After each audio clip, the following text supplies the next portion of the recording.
We've had a couple sweeps. We've had a couple people get sent home early. A couple predictions came true. Obviously, we're going to save the best for last, being, Kevin Durant, Devin Booker, and Bradley Beal. Going to Cancun early to join, Steph Curry and the rest of them boys. What was the other sweep? Pelicans. Yeah, Pelicans. Yeah, just tonight. So I'm going to go. We missed quite a few games. We're just going to touch up on those, get up to date, and then get some overall thoughts from the series. Yeah. But, man, I'm not gonna lie, man. The honest thought of just hearing that once I get out of my job, I get to go to Cancun. I'd be kind of happy to lose the playoffs every year. I'd be like, hey, man, at least we're going on vacation. hey, man, they can afford that. Yeah, they can. That NBA money hit different. You That's ever hear right. Shannon Sharp tell a story about having girls? Yeah. If he hears an NBA player's name, he's like, oh, they got it. They got it. Because that bread hit different. Yeah, a little different there. Okay. But, let's see. Last Friday, obviously, we did ours on Thursday or Wednesday, whichever way. Yeah, one of those. Thursday, we had the Bucks play the Pacers. The Pacers edged out the Bucks despite the fact that Chris Middleton had a virtuoso game in his own right. 42 points, 10 rebounds, 5 assists. For the most part, he's either there or he's not. And that was one of the games where he was there, but it didn't matter because they lost anyways, which was a little bit disheartening, considering the fact that, obviously Tyrese Halliburton did his thing, 18 points, 10 rebounds, 16 assists. But, and even further down, now we're 4 games in and they're down 1-3, isn't it? 1-3. They're Yeah. down 1-3. Yep. Man, I would say poor Milwaukee, but I'm not gonna say poor Milwaukee. But injuries have played a massive, massive role. And throughout these games, I mean, they're still playing hard. They're still trying to fight. But man, when your best players are down and they're out, I mean, there's not much you can really do. But even still, I want to go back to that. Was it Game 3? Man, Tyrese Halliburton. He's getting his confidence back. He's getting his swagger back. Yep. Man, he shook my man Pat Bev out his boots. He shook Pat Bev so bad, Pat Bev thought he ain't foul him. And I thought that was absolutely hilarious. But the thing about it is, it's just Tyrese's confidence. He is an engine, He runs the show. He gets guys some of the best looks that you can ask. And he's just someone that just anybody would just want to play with. So just, man, kudos to him for just kind of get his swagger back. 3 balls not falling just as much yet, but hey, he keeps playing the way he is. It's going to be an interesting second round series for whoever they're matched up against. So. 100%. Another interesting one, an actually interesting one, because the unfortunate thing about, honestly, this year we've seen some of the best matchups, like game for game, to the point where there's really, depending on how you look at it, there might be one series that you just don't care about at all. If you're not a big Cavs guy or you don't care about Paolo and the Magic, then I guess that might be a series that you really don't pay any attention to. But if all these guys are healthy and you have Giannis versus Tyrese, admittedly we don't, or you have, Zion against brain fog. But, if the Pelicans weren't getting swept, that would be a great series to watch as well. But one that is legitimately a good one, despite the injuries to one Kawhi Leonard, the Clippers. Because obviously he was out game 1. He came in games 2 and 3 and just wasn't himself, honestly. It looked like he was hampering them on offense. Defensively, he wasn't able to do what he's usually accustomed to doing. And so it put them in a situation where they were in jeopardy a lot of times. But overall, they find themselves in a situation where it's 3-1. Or is it 2-2? It's 2s. It's 2s, yes. Tied up 2-2. Yeah. Man, hey, look, Paul George. Hey. Welcome to the show, man. Welcome to the show. Because you've been out here, honestly. You haven't been yourself, but last game 4, man, you came out to ball, especially in that first half. I mean, there was nothing anybody could do to stop you. Tough shot making, especially from you and Harden specifically. Man, you guys were giving the Clippers the business. But, man, shout out to my man Kyrie Irving. Like I said in the previous video, top 5 point guard all time. Don't at me. Man almost single-handedly erased a 30-point deficit. Almost. Doesn't happen. And the Mavs role players, PJ Washington, Derek Lively, Daniel Gafford, Derrick Doing their Jones jobs. Jr. You guys have been stepping up. The question is, Luka, come on, man. Like honestly, if you're looking at just pure numbers alone, okay, Luka's averaging 29, 9, and 9 throughout these playoff series, but the efficiency is putrid. I think he's shooting below 30% from three. Yeah. And he's also shooting under 45% from the field. And personally, you are so great that you can go out here and get a triple double. The attention that you draw from just defenders from anywhere on the court, the passes that you make, they're amazing. But it's your efficiency, man. You have to step up and be a bit more efficient. Your shot selection from three needs to be better. Last episode we did talk about the step backs. They're not falling as much. We kind of want to see something a little bit better. And I also want to give a shout out to guys like Mason Plumlee, who's been very good on the switch. He's been very good on the switch, especially guarding Luka. Ooh. You bring up a good point, because I was roasting Hartstein when I was evaluating one of the games before, but recently we have to talk about, when we get to the Knicks, we got to talk about their defense. Definitely. But no, continue. But yeah, so I mean, and again, just the Clippers defense overall. Tyronn Lue, hey man, hey look, you know how to do it, especially just having your best player out. You can find a way to get the best out of all your players and get your guys to come out here and just continue to play hard each and every night, because you guys don't feel like you're out of it. You guys feel like that y'all can seriously win this series with just James Harden, Paul George, and your role players. And shout out to James Harden. He's changing the narrative. I personally have been one of the most critical people of James Harden in my lifetime. I always say he gets to the playoffs. You know, I always say it. He gets there and something seems just a little hard to swallow. But seriously though, James Harden has been being excellent. He's been excellent. He's been probably the most consistent player on the Clippers team so far. Just hitting shots, again, getting teammates open, getting to his floaters, and just getting to his spots on the floor. So hey, again, credit to him, because if James Harden wasn't playing the way they wouldn't be, they'd probably be down 3-1 by now. Yep. So again, kudos to him. And then I have to also give a little push. Man, Jason Kidd, what are we doing here? You put Maxi Kleber in the game, in that game 4 situation, and you're telling your guys to funnel hard into the rim with no rim protector. Hey, that's a big no right there. So I need you to kind of lock it in, get some game plans going, because you're going against one of the, in my opinion, top 5, top 3 best coaches in the league. So you got to game plan a little bit better. But and that's pretty much what I got to say about them guys there. Kyrie, I need a signed jersey, man. If you ever see this, bro. He said, "I need it here, bro. It's here. I'm a part of the tribe, bro. I'm part of the tribe."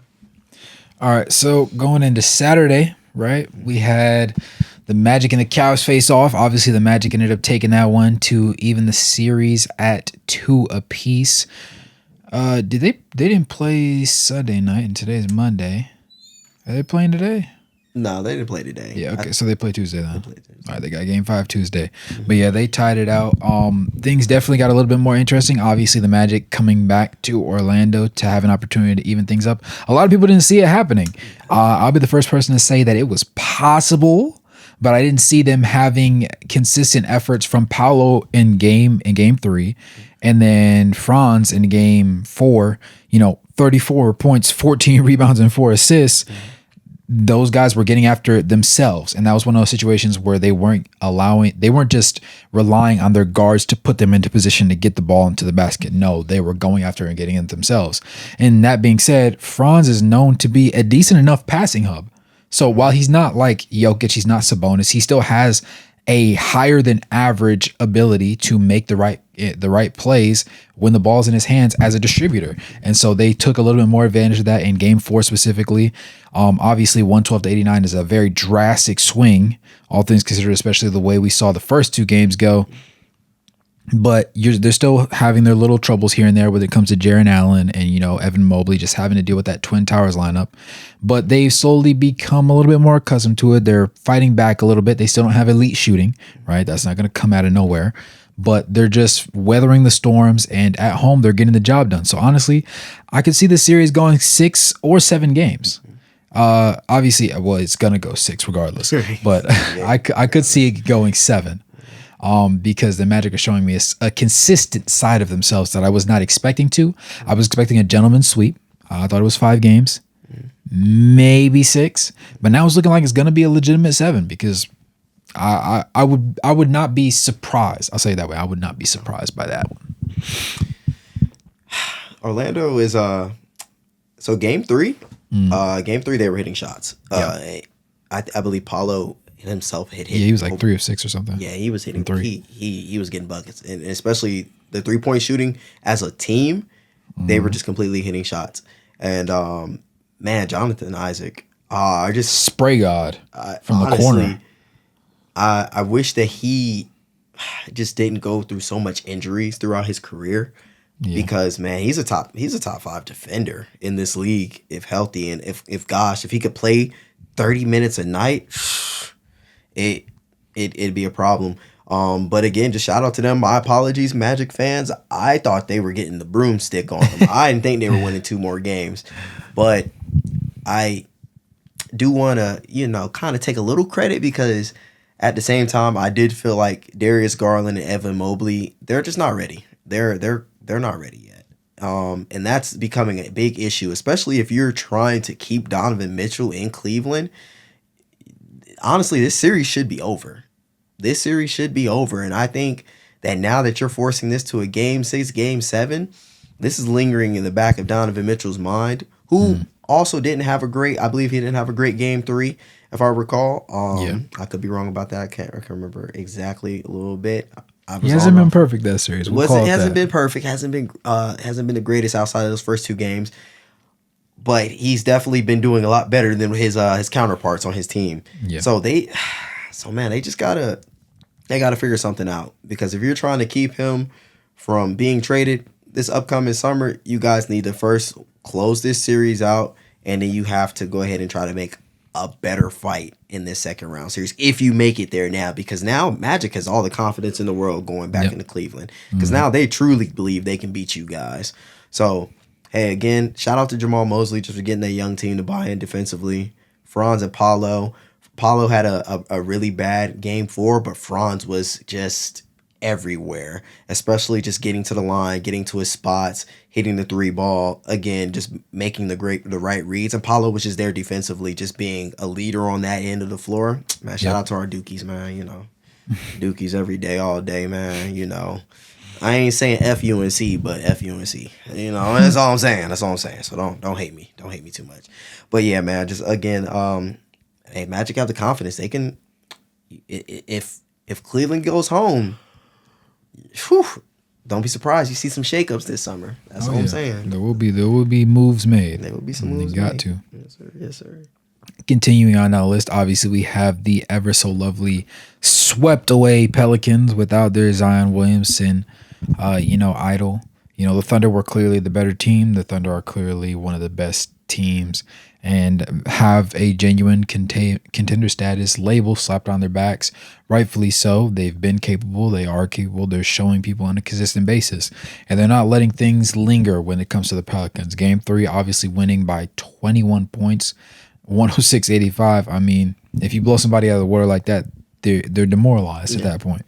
Especially when you consider the fact that you are the home team. You get somebody to put 21 on your head at home when people paid extra money to come to the playoff game. It's not gonna fly that easy. But the sweep came.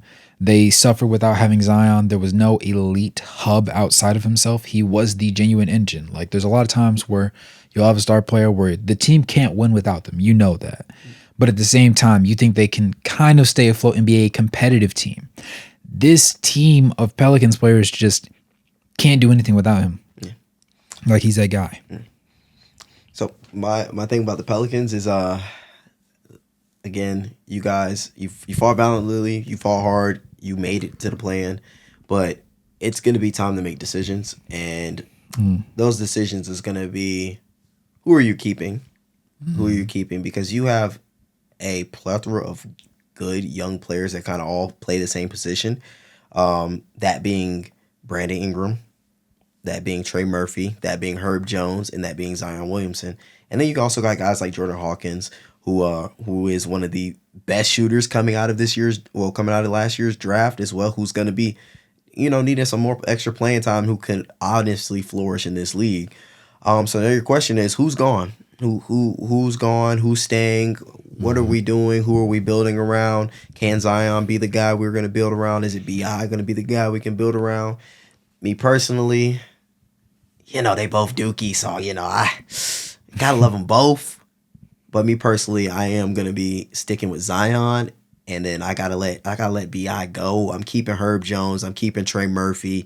Those guys are just too valuable as wing defenders and as shooters, and just putting them around and just having that spacing around Zion is just gonna be scary for the league to come. And again, I know it's also about, dang, can Zion stay healthy? Can Zion stay healthy? And man, you just gotta take that chance, because if Zion's healthy, he's a top 10 player in my opinion. He's shown it. He can show that level of dominance that we've all been looking for coming out of that 2018 draft class. Is it 2018? I think 2018. I yes, believe it's 2018 draft class. Yeah. So I mean, he can still be that guy. And it is written all over him. So yeah, just got to find out what you're going to do next. OKC, man, SGA, man, shout out to you, man. You're also my guy. For some reason, the guys that start off with that number 2, Kyrie's 11 now, but 2, that's my number right there. That hits the heart right there, the soul right there. Man, so OKC is a great team. They're a great young team. Did you see their interview they did? They had TNT on the side, and they were like, "Nah, we about to go talk to the locals. We gonna make them wait." Did you watch that? Oh yeah. Okay, yeah. Hey man, TNT was hurt. She was trying to hey. She's just doing her job. She trying to do her job, and they were like, "Nah, you got to wait, little shorty. We got to speak up for the team right here for the home." And I just feel like those guys, they're just happy to be teammates. They're happy to play for one another, and it translates to on the floor. A lot of times, especially with younger teams, the guys are just always like, okay, I want to get my shot. I kind of want to feel like I'm the guy. But on this team, man, it's like all the young guys, they buy into their roles, they buy into what they do, they're mature, and they just want to go out there and win, and they just want to win for each other. They want to win for their coach, and they want to win for their city. So man, shout out to them. They played their butts off, and I can't wait for their next playoff series, man. Fair enough. All right, we got Celtics Heat. Yeah. Obviously, the Heat down 1-3 now. Yeah. With their most recent game, they. No, not the yawns. No, man. Come on, not yawning. That double's getting to me right now. The double's getting to you. Oh man, I gotta take a nap. But yeah.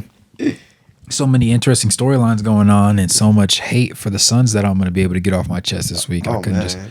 I had my dog create a little 30-second diss track to intro me in. A diss track? Every time I do it. Yep. Oh no. Because the Suns was playing. How many bars you got on that diss track? I just had him do it. I let him cook it.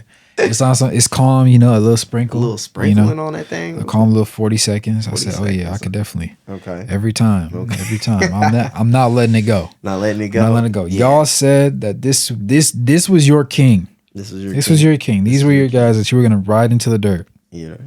Hey, we knew. Celtics Heat. Let's. But anyways, obviously, without having the one and only playoff Jimmy, the Heat were probably going to get waxed. But they did manage to steal one, and a lot of people didn't expect that to even happen. Now, the fact that they went home and then proceeded to drop both at home left much to be desired for obvious reasons. But nevertheless, they still managed to make things happen. They still managed to make things shake. They're still breathing oxygen. So I think it's reasonable to assume that there is either going to be a old Wild Wild West Mexican standoff between one of the, individuals out there and just that whole situation. But outside of that, I shoulder shrug because the Heat, they spent all their bullets. Yeah. They spent all their bullets. They were able to get one on the road, which was extremely impressive. Right. Can't take that away from them. But being at home and not being able to get one decent game, your first game back at home, you lose by 2104 to 84. Not a great situation to be in. No. Bam, Tyler, they can score. Bam's obviously a defensive anchor at the same time, which Tyler is not.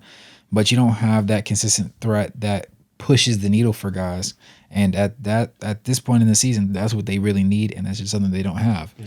Facing that against the Celtics team that's obviously roughly equally well coached, they have more amenities at their disposal at their disposal, at this time, and they just have the ability to make things go. They're very disciplined, they're very put together, and they have the talent to back everything up that they want to say. And the Heat just have to build up from ground zero and say, this is where we're at, this is what we're doing. If you join us, we'd love to have you. If not, it is what it is.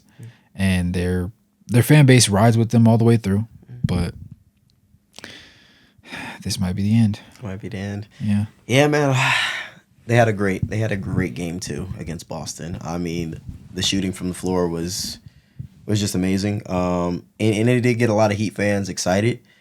Me personally, I definitely thought they were going to be able to. I thought the series would be 2-2. I thought that Miami would find a way to get another game at home.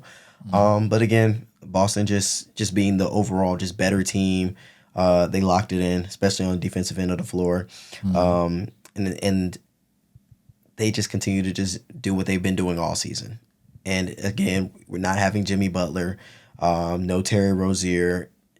You're looking for offense to be created through Tyler Hero, who, again, in these playoff scenarios, isn't really good with the physicality of the playoffs. So, and as great as Bam is, he's still not a 30-point per game scorer. He's not going to beat you all different types of ways to make you really go, okay, this is a guy that's really going to challenge us on the offensive end. Great defender, great second option, but he's not a number one. Again, so hey, Boston's probably gonna get this next game. The next game, Game 5. It'd probably be a nice little 4-1. Hey, again, credit to Miami for just even trying to just stick in it, But hey, sometimes you just got injuries, and another team is just completely better than you. And honestly, the thing with Boston is they still, even with Miami winning that game, it just kind of just still showed their weakness that sometimes they can get lackadaisical, and sometimes they're just not completely locked in like they should be. And that's also a big coaching thing on Joe Mazzulla. He just kind of has to find different ways to keep his guys buying in and keep them humble. I feel like sometimes their talent is just a little bit. They're like, okay, we're this much more talented than the team, so we're going to beat them. And then you got teams that just kind of just get a little bit dirtier than them, get a little muddier than them. And then, Drew Holiday, man, you're running out there getting cardio, my guy. You're out there. You are playing amazing defense as usual. Again, outside of game 2, which everybody was playing minuscule defense. But hopefully his jump shot starts to fall. Continuing to just do the little things that he always does. Shout out to Derek White. Hey, that guy's a dog. Hopefully, they can get those contracts worked out after the end of the year, depending no matter what happens, because Derek White he definitely is deserving of a 25, 20, 30 million per year contract, because that guy can flat out ball. So yeah, that's all I really got on the Celtics. Miami, nothing too crazy. Nothing too crazy about them guys. Fair enough. So moving on to Sunday action, of course, we saw the Clippers go against the Mavericks, the Knicks face the Sixers, the Bucks place the Pacers, and the Timberwolves take on the Suns. This is one of the more interesting situations because obviously in order to see yourself advancing, you want to do it in the least painstaking way possible, and this man has been used since before jiu-jitsu was invented, basically, to just put people in a situation to make things happen. And honestly, you're seeing a world where Joel Embiid's not enough. he's not even 100%, and they're just rolling him out there on whatever steroids they've got this guy beefed up on, and he's fighting for his life, and it's just not there. Tyrese Maxey's doing Tyrese Maxey things. Tobias Harris is showing up like Chris Middleton once every 4 business days. But aside from that, I mean, when Jalen Brunson could give you 47 and 10 on any given night, and you can't stop him from doing it, you're washed either way. It's going to happen. And credit to them for always keeping the game close. But I think that, the Knicks are going to walk away with this one in this next match. Yeah. Hey, look, Jalen Brunson has been watching the podcast. I just want y'all to let y'all know that, because clearly we came out and say, hey, bro, you got to shoot the ball better. And he has been lights out. He has been phenomenal the past 2 games. Man, honestly, Jalen Brunson he's just getting everywhere that he wants on the court. And they just have no option. They have just nothing for him. First 2 games, his shots were just weren't falling. He wasn't hitting a lot of shots. But now, ever since those 2 games, he's been lights out. He's been competing with Joel Embiid. There's a lot of arguments now that he's a top 10 player, and I'm not gonna say he is or isn't yet, but he has been absolutely phenomenal for these guys. Again, Deuce McBride, phenomenal off the bench. Josh Hart, phenomenal. I don't even know how you can be fighting for his life every time he's on the court. Bro, man, if there's a rebound and it says offensive, he's man, it might be a 50% chance he getting it. Like he's up there. He's going to go get that. OG Anunoby has been solid defensively, very solid. Well, not even solid defensively. He's been doing his great job on defensively. I just want to see a little bit more from him on offensive end, just to kind of relieve a little bit of pressure. But outside of that, he's been great. Dante DiVincenzo, been great as well. Tyrese Maxey, you've been great, man. I ain't got nothing bad to say about you. You've been great. The only thing is just when Embiid isn't on the court, I believe that the statistics are saying that they're like a minus 51 without him on the court. It's a crazy number. And, Tobias Harris, man, hey, listen, Sixers fans. I need y'all to just be like, bro, why did Elton Brand sign this man to $30 million? Like what did Tobias Harris have on him to sign him for $30 million and let Jimmy walk away? Because Tobias Harris he's been averaging 8 points per game on some of the worst shooting percentages you can go out and buy. Like at this point, he's doing a good job of being on the Knicks. He's doing a good job of being on the Knicks. Like he's out there and he's trying to win. He's been winning them games. He's been out there winning them games. He's always been able to find a way to kind of go under the radar. But now it's just apparent that like he's not that guy. And I've known for a little while that he wasn't that guy, but it's really clearly showing that he is not a number 3. He might be a number 6.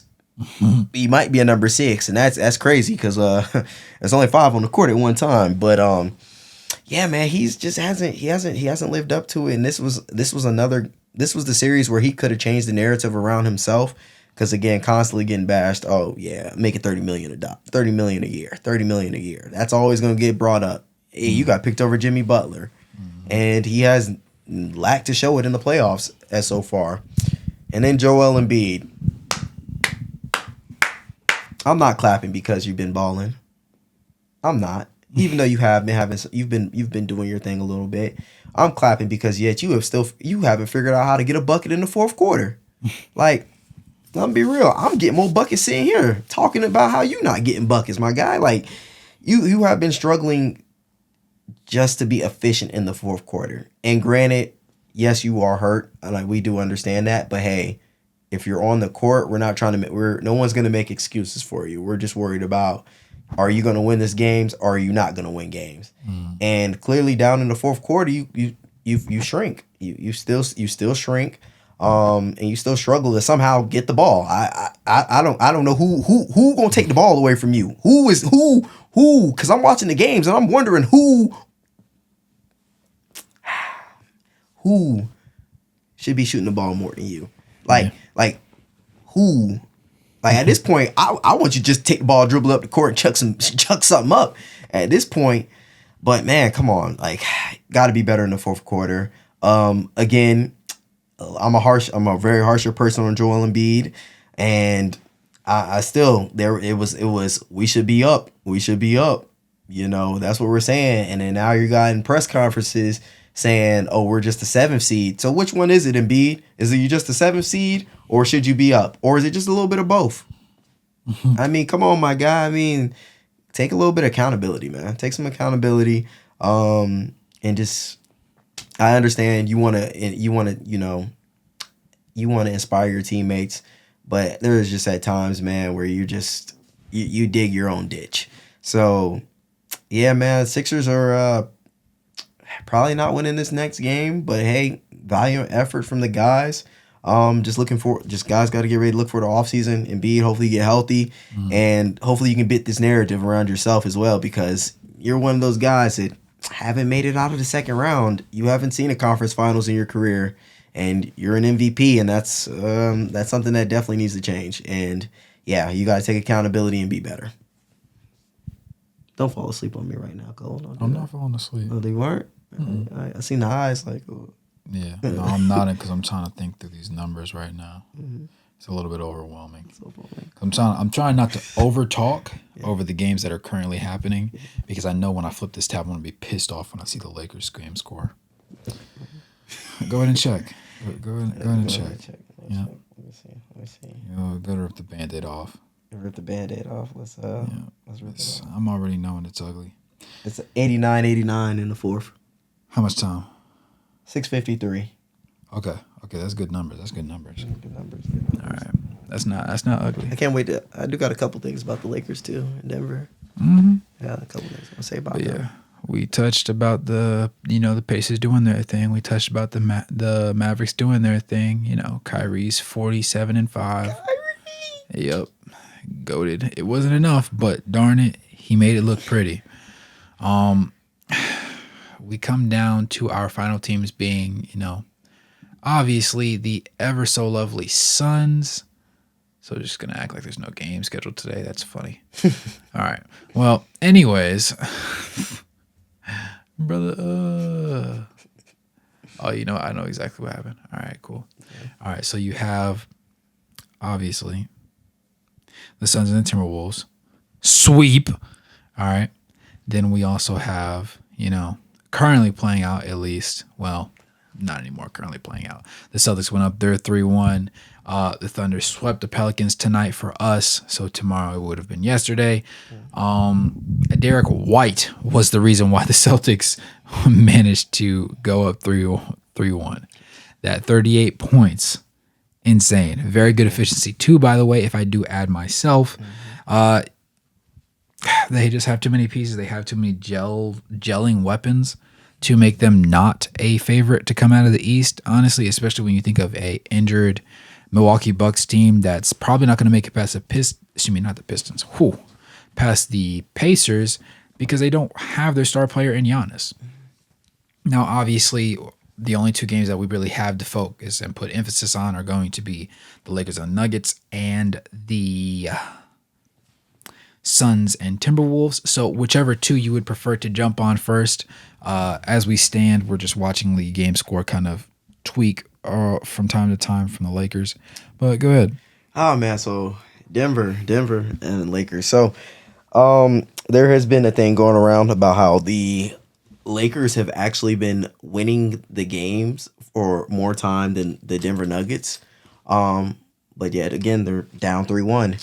And I would say this: the Lakers have not been playing bad against Denver, and of course, yes, they have more times of they're winning the game, and they're winning majority of the game. Yeah, but it doesn't honestly matter, because you could be beating me 10-5 for 20 minutes. You can be beating me 10-5 for 30 minutes or for an hour, but it doesn't matter. It's whenever that bell rings, who has the final score, who has the highest number at the end of the day.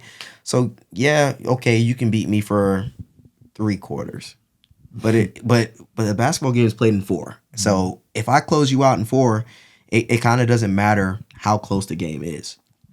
Personally, it does show that you are fighting. It does help you in the fact of just, all right, it ain't just a complete you're washing me, but at the same time, it does still make you look a little bit like, dang, we're beating them for so long, but yet we can't hold down the lead, we can't hold down the fort, and they just continue to close us out every time. So so I just want to say that about that situation. But shout out to Anthony Davis. Anthony Davis has been spectacular. Putting on a freaking clinic. He has been healthy the majority of the regular season, carrying it into the playoffs, being able to put up an average of a double-double with significantly high scoring. Can't really ask for more from him. No, you can't ask any more from him. He's been playing great. He's been taking it to Jokic. He's been just everywhere on the defensive end as well and on the glass. So just shout out to him. D-Lo, my boy. Hey, D-Lo. Flip a coin. D-Lo, my guy. You need to go get in the podcast industry, my guy. Because you're my boy, you wishy-washy. You, man, look, my guy. Man, you're here today, you're gone tomorrow. He's had his time. Yeah, look, now you find ways to have great games, and then you'll find the next day to just have bad games. And I'd just be like, dang, bro. I'd be like, who made you mad this morning? Like, is it like something like a ritual? Like you get up and you decide, damn, I think today's my day, I'm gonna sell. And then you get up the next day and be like, dang, I think I remember how to play basketball. Like, my guy, like, and then there's just a lot of other things. Your temperament. We clearly see that the Lakers don't rock with their coach. I mean, they clearly don't rock with Darvin Ham. I mean, there was a report where D'Lo just says, yeah, Darvin Ham was giving me some pep talk, but honestly, I ain't need it because I pep my own self up. I'm like, dang, bro, you throw your coach like that on the bus. And then of course you have Anthony Davis throwing Darvin Ham under the bus. I mean, you have LeBron yelling at the sideline at the team basically about just kind of like, why are we not challenging certain calls and stuff like that. So obviously there is player says he didn't touch the ball and to challenge it, and you just sit there and stare at him with your arms crossed. Yeah, crazy work. So the Lakers, after this series is over, because inevitably they're gonna lose. They're not coming back. Sorry, guys. If you felt like they were, they aren't. Let me just go ahead and spoil the surprise. Yeah, so Darvin Ham is probably going to be gone, out the way, out the door. He's just going to be holding his hands in his pockets outside in the rain somewhere. Mm-hmm. Hey. But another thing about Denver is weaker than they were last year. You think so? I believe so. I definitely 100% believe they're weaker than they were last year. Jeff Green and Bruce Brown were amazing additions, and Peyton Watson, Christian Brown, his name's Reggie Jackson, so he's mid. Sorry, Reggie. Sorry, Reggie, but you're washed and you're mid. Hey, my guy, but yeah, you're just not. It's just they're not the same team, especially off the bench. Yeah. Just having Bruce Brown, who was a connector, could play a little point guard, could play a little wing, could set screens, floaters throughout the lane, defend. That's missed. Jeff Green slashing, just a little bit of size in that front court he has missed, and being able to hit shots. Mm-hmm. I feel, and also just again, those guys had experience compared to Peyton Watson, who's a second, third year player who's coming off your bench. That jump shot ugly. I'm just be real. That thing ugly. Mm-hmm. That thing is fugly. That's what his jump shot is. Christian Brown, he's had moments, but he still again needs someone else to compliment him off the bench. And then again, Reggie. That's it. I ain't gonna do no more about you, Reggie. I'm not gonna say it no more. But yeah, I just feel like they're weaker, and I feel like personally, this next round against the T-Wolves is gonna be a challenge. It is gonna be a challenge for them, because if you're not getting anything off the bench, you guys might lose this series in, I believe, 6 or 7. Especially since you got, guys off the Timberwolves. You know what? We'll get to the Timberwolves in just a second. We're going to get there in just a second. But yeah, guys, you got bench needs to definitely find ways to step up. And yeah, it's gonna be a lot. It's gonna be a lot on Denver's plate. Jamal Murray needs to wake up as well. He still has not been efficient at all in this playoffs. He's had, great moments. He's had the shot, but outside of that, he has been very inefficient. And personally, I feel like there's a lot of times where he's drawing two, especially on initial drives, and he has Jokic for a kick out, and instead of just kind of stopping on the dime and giving that back for Jokic for a three ball, it's a lot of drives to the rim on AD and the initial man that he's guarded by. So yeah, I think he could do better. So hopefully they can lock it in. They close out this series tonight, and then they start preparing for the T-Wolves, because T-Wolves is going to be a challenge, and I owe some apologies to them as well, and I will get there very shortly. As we speak about it right now, 99 apiece with 3 minutes to go. I'm still sticking with the Lakers, and if the Lakers manage to close this one out, I'll see you at States. I got Nuggets. I got Nuggets closing them. It's over for them. I got Nuggets. I can't. You can't? I'm not allowed to. You're not allowed to. Yeah. Not on my goat. Not yet. Yeah. If it happens, I'm just gonna have to bite the bullet, but I'm not prepared to. Just like when everybody says it was gonna be a sweep, I was like, a sweep is crazy. I don't think people actually realize how crazy it is to have two arguably top 10, top 5-ish players in the league and get swept. Well, just gotta have a strong roster. Yeah. And a well-rounded one at that. But yeah, I got you.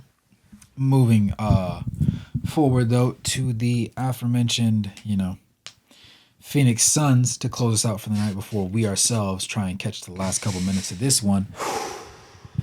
How do we feel about the sweep? For one, tell me what you think caused it, what you saw, and then where do they go from here, considering they don't have the control of their own draft pick up until 2030.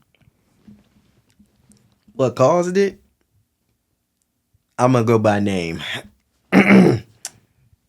Bradley Beal, washed. D-Book. Not him. He's not a real number one. Not a real number one, D-Book. They give him the same reprieve they give what's his name? Jason Tatum. And quite honestly, he's not worth that reprieve. Hey, KD, old as hell. But at the age of 36, you can't expect him to sit there and carry. But he actually, Kevin Durant for the most part played. Really, he did his job. But I've seen a couple of things. I've watched a couple other videos. A couple guys they're talking about that. KD is not a number one in his career right now, which I can firmly agree. He is not a number one, and it's a lot of truth to that. It's just because a lot of KD shot it's mid ranges. He's killer mid range shooter. And he's not a high efficient 3-point shooter, and he's not killing guys off the dribble to get to the rim as well, not like he used to. So yeah, KD he's amazing. He is amazing. He can get you 26, 28 from mid range. But again, in this time, this league that we're playing in now, it's more of a big, are you getting to the rim or are you shooting threes for me? Yeah. And every now and then we'll mix in a floater, but yeah, we'll mix some middies in. But it's like straight mid range work isn't just gonna be the number. You can't be a complete number one and that be your main thing. What the Suns tried to do a little bit. Yeah, and it's a lot of redundancy with all the guys that's on the court. Bradley Beal. Nurkic was useless. Which was funny because Draymond was talking greasy about that man. He was online saying, "Look, how you talking about me? But look at you. They won the same amount of games in the playoffs this year." But yeah, so a lot of redundancy. Again, not having a point guard. Bradley Beal's not a point guard. D-Book's not a point guard. Nope. They can pseudo point guard as much as you want them to, but when push comes to shove, they're going to get the ball for themselves. Right. And again, they're not high level defenders. So again, this is a lot more, and also giving credit to the T-Wolves. You guys played amazing. Your game plan worked amazingly. There was a lot of mismatches on the court. There was a lot of funneling to Rudy Gobert. And again, you guys just swarmed the ball. You guys attacked hard. Karl-Anthony Towns, still kind of struggle in getting in foul trouble. You know, you find a way to just hit somebody. You find some way. You find slide them feet, big boy, slide them feet. But again, credit to Chris Finch. You know, also, you know, heard that he might have a torn patellar in his knee. So just, you know, crazy. Prayers go out to him. And then we can get him. Well, I don't know if he'll be back for the next series, but, you know, again, prayers go back out to him and his knee. But yeah, man. So these are a couple of things I just want to say about the Suns, and then I'm gonna go back to giving the T-Wolves their flowers, especially Anthony Edwards. But we're gonna start from the chain. We're gonna start from the top. D-Book, you have not beat a healthy team ever in your playoff series. Ever. D-Book is trash. No, I wouldn't say trash. Trash is trash. I'll say this. Not trash in the sense of, oh, he's a sorry player. But as much as people talk about him being that guy, he is not. He should not be on Team USA over Jalen Brunson. He for sure should not be over Kyrie Irving. You could argue that there's probably a couple other guard position guys that deserve that spot because of their personalities and because of the work that they put in. Devin Book is the most under-criticized star outside of Kevin Durant. Obviously, when Kevin Durant made the decision to go to Golden State, then he moved out of that category of being in LeBron's shadow, and people started genuinely hating on him for real. But, like,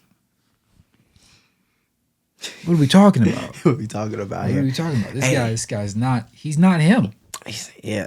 D-Book has this tendency of where he hoops at home, but if he ain't at home, he starts to struggle.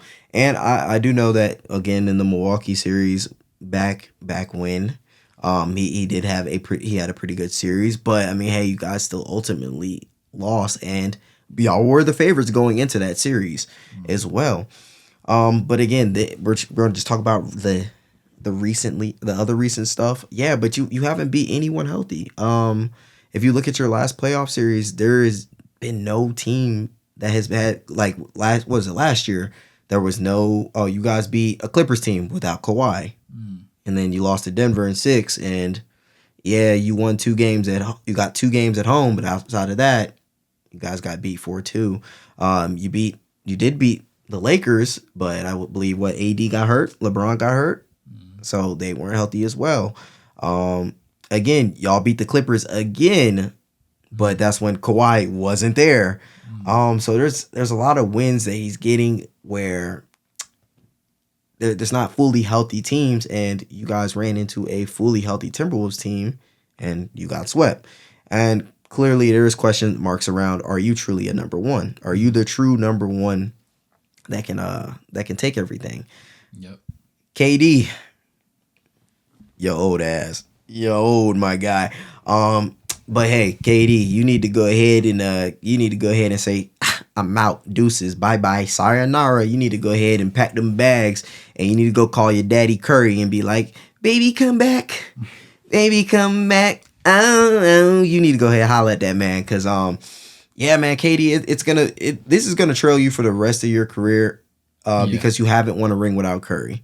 Did you want to say something? You want to jump in real quick? I hope. You just his what do you call it? You're ad-libbing for me? I hope that a little bit. A little bit. I hope that everything pans out. Please.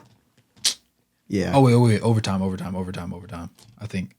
Man, I got 108, 106. I got 108, 106. What's the TNT overtime then? What is that? It's just. I think that just says overtime. Yeah, them niggas. Yeah, them they lost. Sick. Bye. Go home. I'm about to be so sick. You're about to be so sick. I'm so sick. That's BS, bro. Yeah. Well, I don't know. Maybe. Nah. I got 108, 106. That's what I got. Sick, bro. Sickening. At least they got one. I mean, better than the Suns. And here's the thing about the Suns. Bro, I'm not gonna lie. All right, so now that series is over, I could talk about all my frustrations with it. First of all, F the Suns, right? That's for one. For one, because all the Suns fans, and I have a special video dedicated for y'all. I have a very special video, so make sure you tune into the channel because it's personal. The way y'all felt. I'm also going to go back and react to my old videos and see just how right I was at the beginning of the season, because everybody told me I didn't know ball. Yeah. They told me that these guys were going to be borderline unstoppable. Their offensive firepower was going to make up for what they lacked on defense. And get this, they have defensive stars. Their role player issues were addressed. They have the perfect pieces to make the run. Why, as soon as one person gets hurt, are they cooked? Every single time. Do you think I made a whole chart with their big three and how healthy they've been over their NBA careers. And everybody was like, that's so absurd. Why would you make a chart like that? That's so stupid. Guess what? Bradley Beal couldn't stay healthy for half of the season. So what did we learn? What did we learn? But, for the Lakers, it's very disheartening that they go home like this. It wasn't something that I was really particularly hoping for.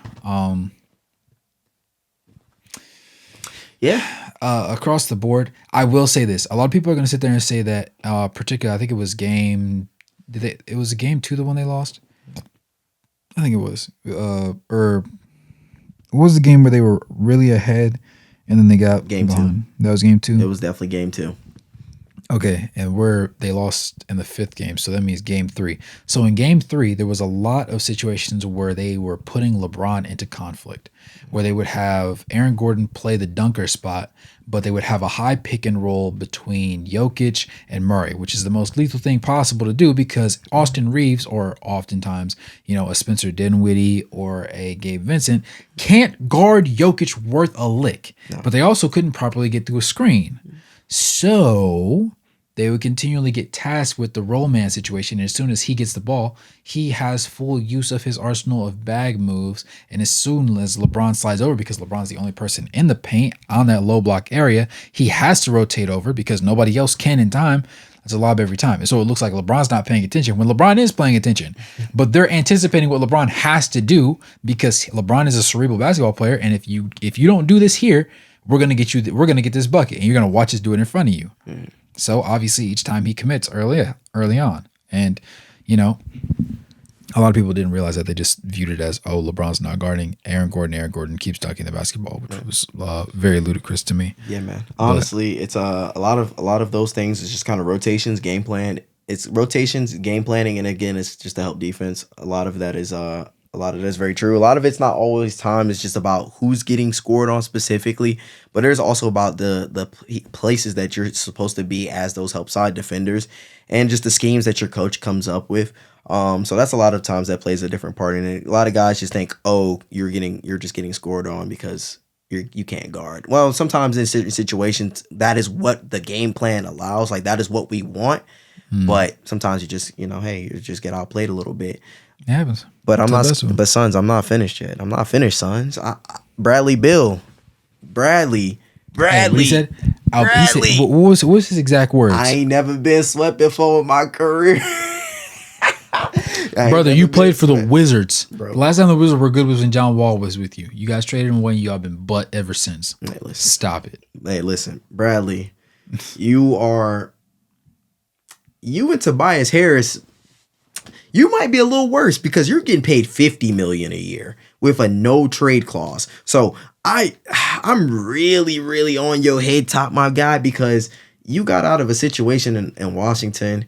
And now I see why you wanted to stay in Washington and make that bag. Because you ain't trying to hoop. You wasn't trying to go. You knew what it was. You knew that if you went somewhere else, they were going to realize that, dang, maybe he ain't that guy. Maybe he ain't as good as we thought he was. Maybe we just dumb enough and we going to just pay this man all this money for him to go out here and sell. So, hey, listen, in the fourth quarter, again, personnel reasons wise, there was nobody else for you to guard on the court except Anthony Edwards, because outside of that, who else could they have put you on? Because if they wanted to switch D Book, then you were going to get put to be guarding Mike Conley in the point of attack defense. But obviously, D Book is going off for a burner. He's going off for 40 plus points. So you're not trying to take him and put him on the best guy to go guard up. Obviously, and he's not a good defender as well. So we're gonna put the weak link, and it was clearly you. Royce O'Neal had to guard Karl Anthony Towns because who was gonna guard Jaden McDaniels. So there was just nobody else for you to physically guard. And when I say that you were like the scheme might there. I know the scheme wasn't for you to get cooked that bad because you were getting cooked. You were getting fried. You got KD punched on. You just had nothing for Anthony Edwards. Anthony Edwards was eating you up. I mean, you was on the plate. You know, geesh, I'm sorry. I'm not sorry, but dang, bro, like you was getting cooked. And I think you realized it, like, damn, I'm really washed. I'm washed. And yeah, man, but you're gonna be on Phoenix for a long time though. At least I'll tell you that. And you're gonna keep getting paid because I don't see any other team really going out here trading for you. Especially after the year that you've had. They have no workable draft picks. They have old pieces, and Bradley Beal's significantly worse than he was, at least from a trade market standpoint, before he went there. Yeah. Not to mention he also signed into place a no trade clause of his own, which prevents him from joining the finer things in life. Yeah, so it's his choice of where he's going to be able to get to go. Yeah, man. So moving forward, the Suns, you guys are. It's time to blow it up. Blow it up. It's clearly not gonna work. You guys are over the second apron. You have to you have to bring back your whole team. You just signed Grayson Allen, who to the start of the playoff series before he got his ankle hurt, he had 7 points. He was a cone out there defensively as well. Sadly he's a dookie, but I gotta be real about it. Like you weren't hitting. You were looking like Joe Harris. And KD knows a lot about Joe Harris. He knows what Joe Harris does for him in the playoffs, and you were just looking like that. So, yeah, you got to blow it up. You got to trade D-Book. You got to trade KD, and you're gonna get picks back. You're gonna get first round picks back. You can easily get 3 to 5 first round picks for Devin Booker and some young assets. You can easily get 2 first round picks for KD and another player to help you guys out to move forward into the future. The problem is you can't be that bad. You just can't be super bad because your picks are going to go to your picks are going to who? Brooklyn, I believe. All your picks are going to Brooklyn. Yeah. So again, you guys don't want to be as bad, but you definitely need to find some way because this team is clearly not going to be as good as you think it is. And then you have to also think Memphis is going to be back next year.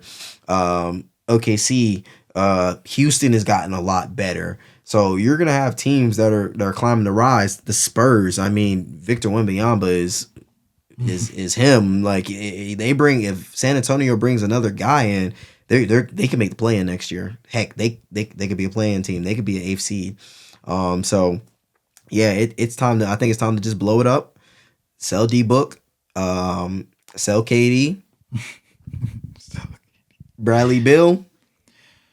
One thing you can get comfortable, bro. One thing you can give about Kevin Durant is he's a genuine basketball player. Yes. All he cares about is hooping. He don't care about no women. He don't care about no alcohol. He doesn't care about anything else except for having a good game of basketball. Yeah. And I envy to be that simple-minded at times because I just can't turn my brain off like that. Yeah. So him being able to reach that point, especially when he is older and more learned and understands what the cues are, in those situations, more power to him because that's going to do well in this particular coaching space because you can have a lot of guys that are going to whine and complain and then come back later on and be like, I didn't even really mean it like that for real. I'm not going to lie, wooty-woo, this was what it was, this, that, and the third. Yeah. It's all about a comfortability thing. It's all about them being put in situations to where they can be successful. Mm-hmm. We try to put them in positions that would allow them to be successful before. Mm-hmm. They felt like they understood what was going on. And here they are off the map.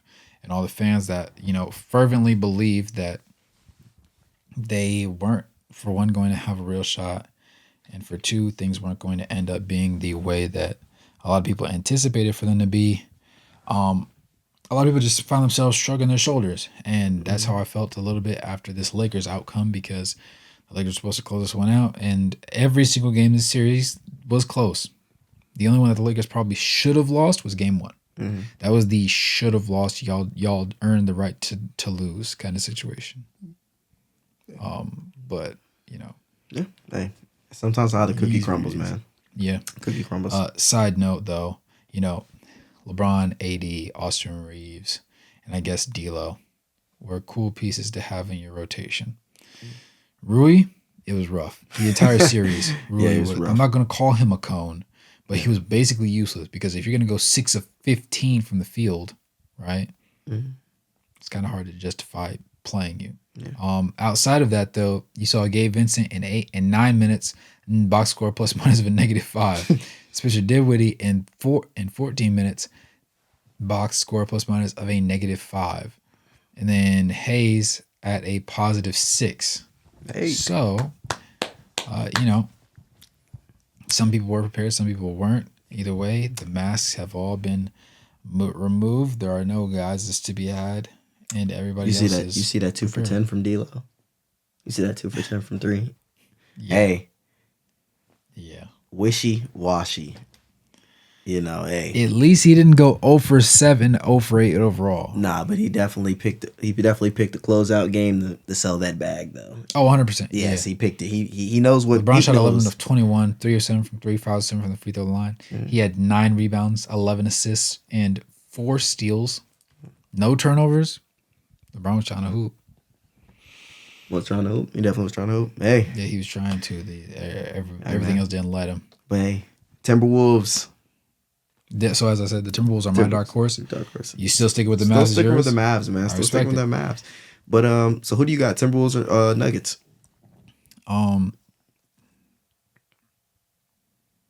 Timberwolves. Timberwolves. I'm gonna be bold. I'm gonna say Timberwolves.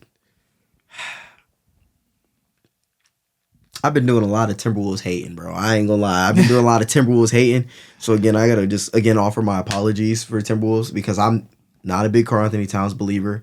I already knew that coming into the series that he was again gonna get in a lot of foul trouble. I also believed that Rudy Gobert was gonna get played out of a lot of series, and I will take my my flaws. I did have the Suns going 7 with them in winning. Really? Before I did. I felt like that they were gonna figure it out, especially with the experience aspect. And I thought that the Suns just kind of would have known what to do in these situations and in these moments. But I didn't know that. Hey, look, and you know what? I was wrong. I put my $2 on Bradley Beal, and I should have known that my $2 was lost. I should have known. Oh, yeah, that thing was gone. But I at least thought it was going to be a fight each and every game, and not what had transpired. So again, Timberwolves, you guys have balled out. You have definitely impressed me. I owe you guys an apology. I did believe Jaden McDaniels. I believed in Jaden McDaniels since he played at Washington. I always thought that he was a underrated player coming out. So kudos to him becoming one of an elite 2-way player. Hope to see more growth out of him. Anthony Edwards, you're the best shooting guard in the league, bro. You are the best shooting guard in the league. Just got to continue to get better. You're going to continue to get better.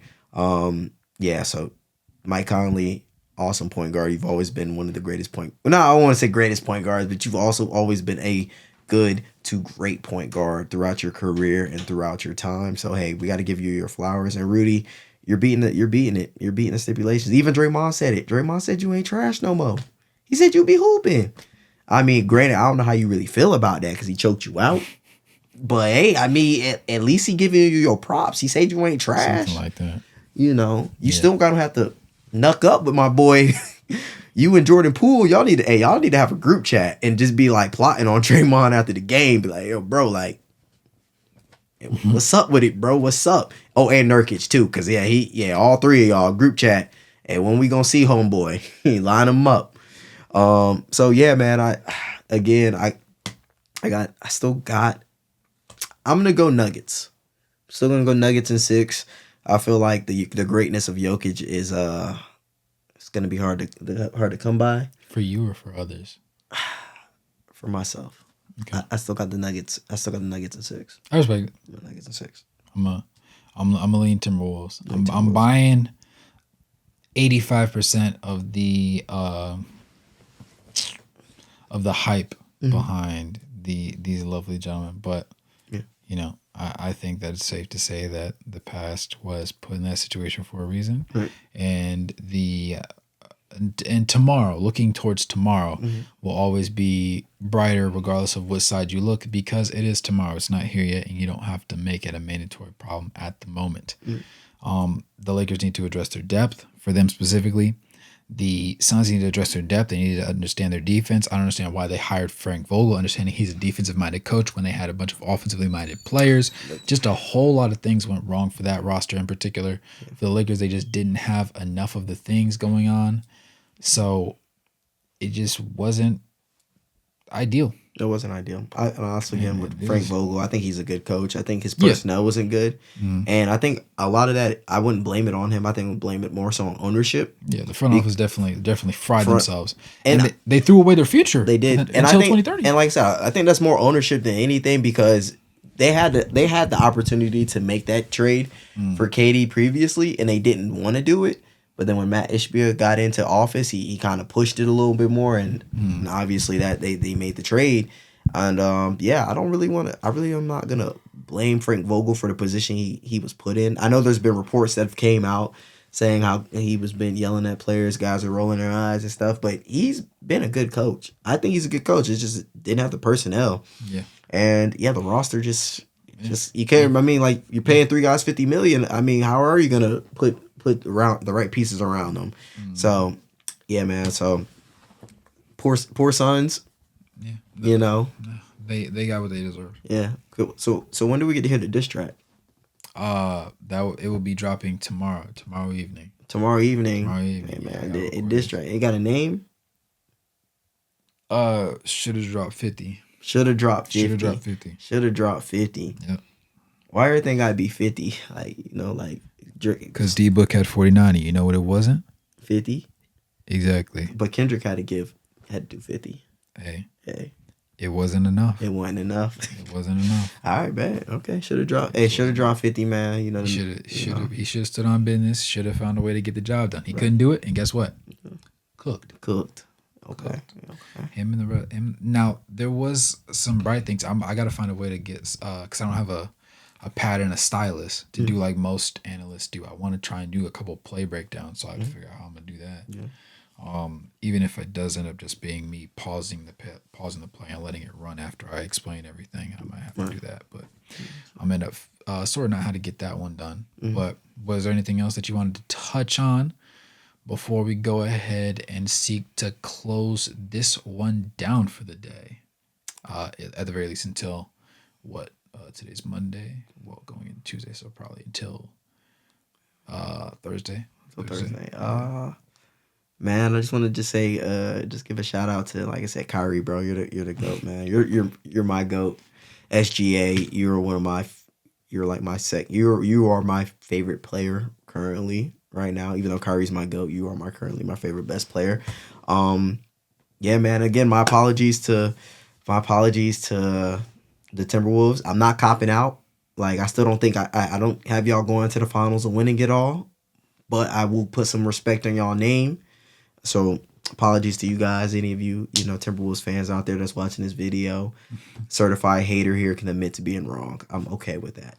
Joel Embiid, I got a box of tissues for you, my guy, and some aspirin, because you're going to need that too, my guy, because you hurting out there.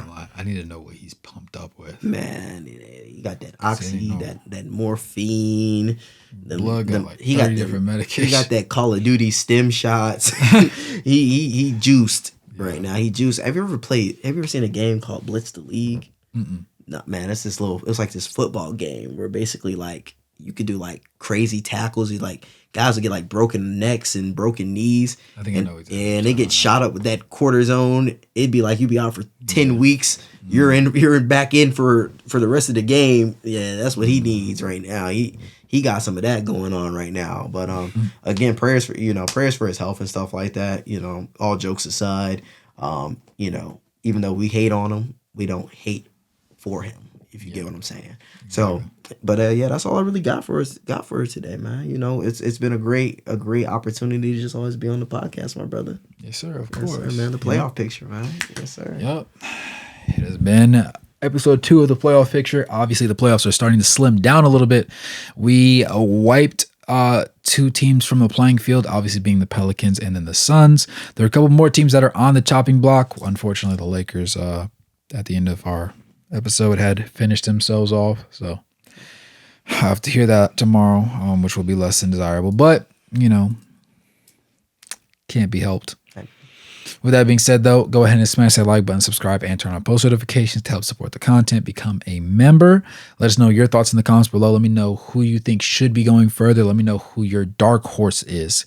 We all pretty much know who everybody's main is, but who do you think could sneakily do it, but probably wouldn't be the most anticipated to get the job done? With that being said, as always, it's your host, Wraith Hoops, and I'm here with my boy Darion, and we will catch you guys in the next one. On the next one. Got you. Boom. Peace. Peace.